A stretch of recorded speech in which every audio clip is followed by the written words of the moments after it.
Assalamualaikum warahmatullahi wabarakatuh. Ulun atas nama Dina Mariana dengan NPM 18200646, lokal 7A non-reguler. Di sini saya ingin menjelaskan tentang politik ekonomi kerakyatan. Yang pertama yaitu definisi politik kerakyatan. Politik adalah sebuah proses pembentukan kekuasaan yang ada di masyarakat dalam bentuk sebuah proses pembuatan keputusan yang berkaitan dengan tatanan kenegaraan.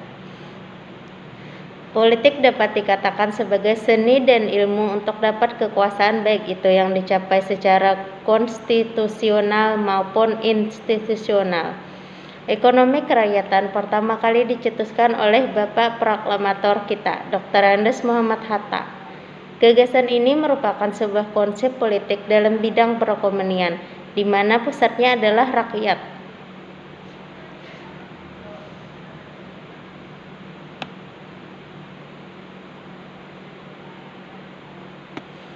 Ekonomi kerakyatan adalah sistem ekonomi yang pelaksanaan berdasarkan pada kepentingan serta kemakmuran rakyat. Ekonomi kerakyatan merupakan sistem ekonomi yang diharapkan dapat ditegakkan Indonesia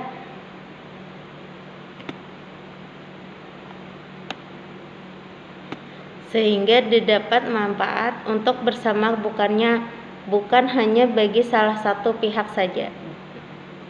Dari definisi yang diberikan di atas menjadi jelas bahwa baik politik ekonomi maupun sistem ekonomi keduanya dapat dan harus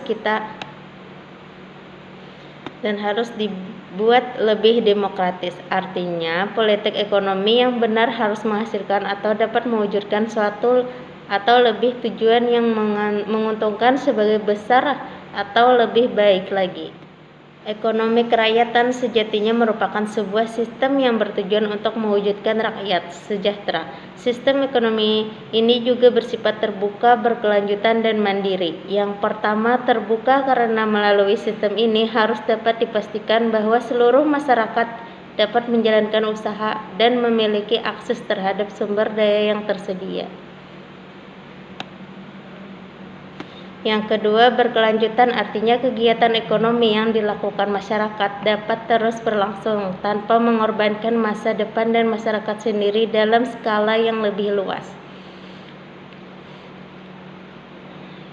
Tujuan ekonomi kerakyatan diantaranya, yang pertama, membangun negara yang berdaulat secara politik dan ekonomi. Dan yang kedua, mendorong pertumbuhan ekonomi negara. Yang ketiga, peluang usaha yang sama besar dalam memperoleh pekerjaan ataupun pembukaan usaha. Yang keempat, tidak adanya oligarki, penguasaan sumber daya alam oleh kelompok elit, mekanisme pasar yang adil dengan persaingan yang sehat. Dampak ekonomi kerakyatan dapat memiliki dampak positif maupun dampak negatif. Dampak positif ekonomi kerakyatan adalah rakyat yang terlindungi dari persaingan tidak terseimbang antara memiliki modal besar. Negara keleluasa dapat meningkatkan kesejahteraan. Pembahasan yang kedua yaitu tujuan politik ekonomi. Politik ekonomi adalah ilmu sosial yang mempelajari produksi, perdagangan, dan hubungannya dengan hukum dan pemerintah. Politik ekonomi sangat tertarik dengan keuntungan dan kerugian yang timbul dengan penerapan kebijakan tertentu. Ini memberi mereka gambaran tentang kelompok mana yang mendukung kebijakan dan kelompok mana yang tidak. Politik ekonomi atau kebijakan ekonomi adalah cara-cara yang ditempuh atau tindakan-tindakan yang diambil oleh pemerintah di bidang ekonomi dalam upaya mencapai kemakmuran. Dalam penerapan politik ekonomi antara suatu negara dan negara lainnya tidak sama, tergantung pada sistem ekonomi mereka anut. Meskipun berbeda dalam penerapan politik ekonomi, namun tujuannya sama, yaitu menciptakan kemakmuran rakyat. Adapun tujuan politik ekonomi sebagai berikut, yaitu yang pertama, agar kekuasaan yang ada di masyarakat maupun pemerintah diperoleh, dikelola, dan diterapkan sesuai dengan norma hukum. Yang kedua, dapat menciptakan kekuasaan di masyarakat maupun pemerintah yang demokratis. Pembahasan yang ketiga yaitu ekonomi kerakyatan dalam negara Pancasila dan contohnya.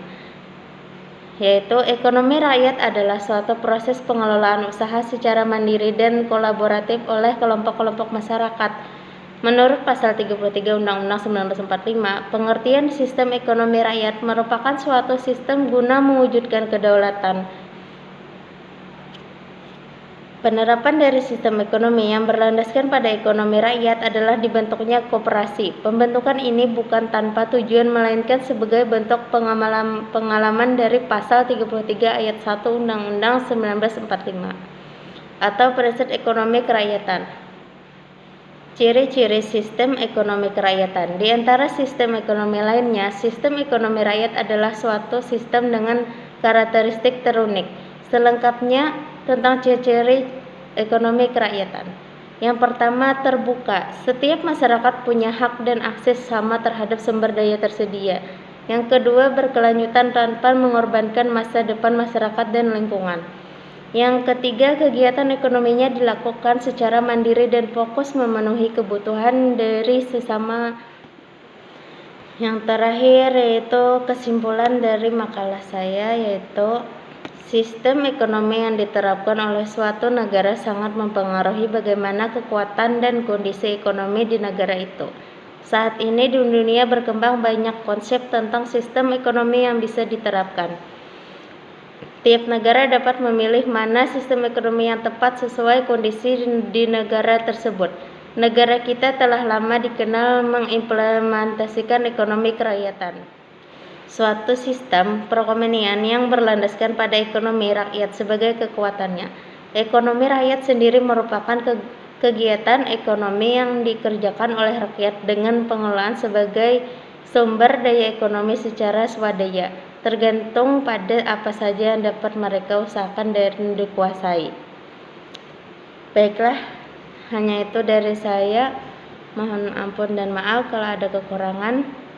Ulun akhiri dengan ucapan wabillahi taufiq wal hidayah. Wassalamualaikum warahmatullahi wabarakatuh. Terima kasih.